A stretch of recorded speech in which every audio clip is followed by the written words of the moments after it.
20 বছর বয়সী এক তরুণীকে অশ্লীল ইঙ্গিতপূর্ণ বার্তা পাঠানোর অভিযোগে সহকর্মী আভা ক্রিস টাইসনের বিরুদ্ধে তদন্ত কমিটি গঠন করেছেন বিশ্বের সবচেয়ে বড় ইউটিউবার মিস্টার বিস্ট। বলেছেন তদন্তের পর বাকি ব্যবস্থা গ্রহণ করবেন তিনি।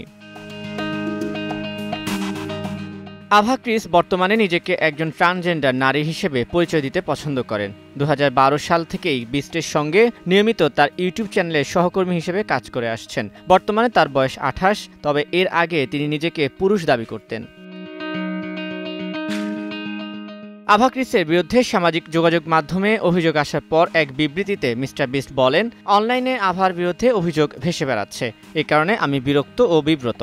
যদিও অতীত আচরণের জন্য সে ক্ষমা চেয়েছে, তবে তা গ্রহণযোগ্য নয়। আমি স্বাধীন তৃতীয় পক্ষকে নিয়োগ দিয়েছি অধিকতর তদন্তের জন্য। তদন্ত রিপোর্ট অনুযায়ী আমি তার বিরুদ্ধে ব্যবস্থা নেব। 40% বেশি গ্লো, বিশ্বের 1 নম্বর গ্লো ক্রিম, নতুন গ্লো এন্ড লাভলি।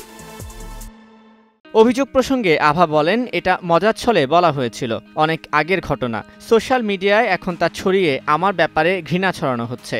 গত বছর থেকে আমি বুঝতে পেরেছি আমার পুরনো এসব রসিকতা আসলে গ্রহণযোগ্য নয়। মিস্টার বিস্টের দেয়া বিবৃতি নিয়ে কোনো মন্তব্য করেননি আভা ক্রিস টাইসন, তবে এখন থেকে তিনি তার নিজের মতন করে কাজ চালিয়ে যাবেন বলে ঘোষণা দিয়েছেন। তানভীর হাসান, সময় সংবাদ, ঢাকা।